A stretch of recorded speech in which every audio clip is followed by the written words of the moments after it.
What it do, Bean Crew? It's your boy Savon Thomas back with another episode of Coffee and Comments.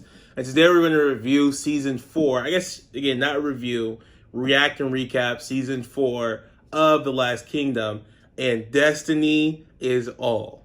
So recap of Season 4.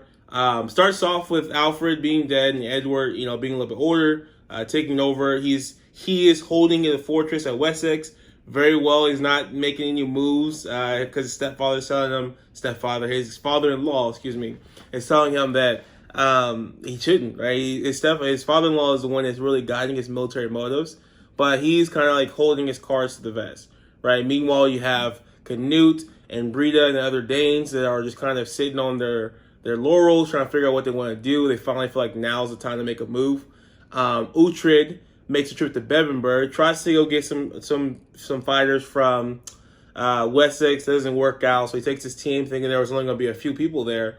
Goes to Bebbanburg. I forget his uncle's name, but his uncle's son ends up coming and bringing men, showing that he's alive. Kills his uncle. The son does, and then Uhtred loses the Battle of Bebbanburg. So that's really the first two episodes, is really Uhtred trying to take over Bebbanburg, which I figured they probably would get to that point, but I didn't think that he'd lose the battle, right? That was really interesting to me that it makes sense though, right? You have 4 or 5 seasons total of this show, so season 4, if you took over Bebbanburg, you really wouldn't have that last, what is he going to do, right? What is Uhtred going to do? And so season 5, I'm expecting that to happen. He actually takes over Bebbanburg. Maybe not. He could lose again. Who knows? It might be an interesting twist to the end of the series. But then he goes to protect Ethelfled, which he's hooking up with Ethelfled, which that's interesting as well because he's maybe 40, 50 years old. Ethelfled's 20, but he's known her all her life. And it's interesting, too. You see all these characters aging, but Uhtred stays the same age. Ethelfled gets older. Uhtred just looks like he has a son that is probably anywhere from 16 to 20.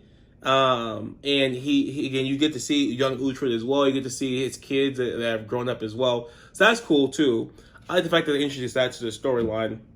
But it's kind of funny. He doesn't really age. You think you show some gray hairs or something, but they don't. It's literally just it's Uhtred. He's just Uhtred and doesn't age, and it is what it is. But Stior and young Uhtred are big parts of the season as well. You see young Uhtred, he becomes, with Alfred, under Alfred's guidance, he got moved to a monastery, becomes a Catholic priest.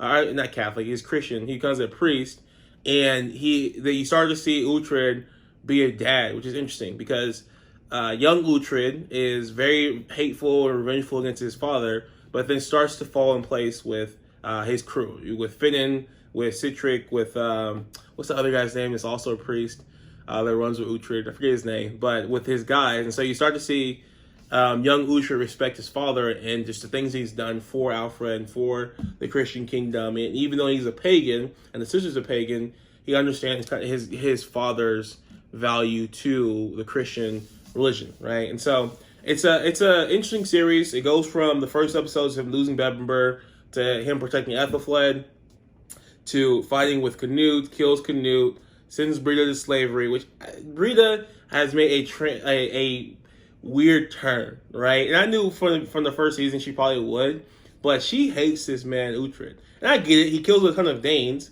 but she's a Saxon as well, but she's I'm a Dane, and so she has to prove herself to be a Dane, and Uhtred sells her slavery instead of killing her, which he should have killed her. He's had a chance to kill her multiple times now, and he should have, because she keeps on coming back and handling his ass, only for him to have to do something and not, do whatever. So, but anyways, so that happens that he defeats Canute, because Brida finds out that Canute's the one that told Ethelwald to kill Ragnar, so she's pissed. She helps Uhtred kill Canute. And then from there, the story is season 4 is a little bit more dry, I'd say, than the rest of the other seasons. It was a lot packed into the other ones, but this season was still good as well.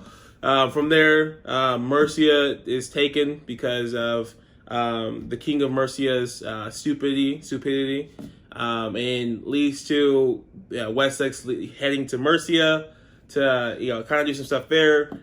Uhtred gets named King of Mercia, or Head of Mercia, whatever you want to call him. but then he concedes that to Ethelflaed because he loves her and he's just a dumbass. But concedes that to Ethelflaed. Meanwhile, the guy that was the king of Mercia's right-hand man goes to the Danes and sells out the fact that Wessex is open.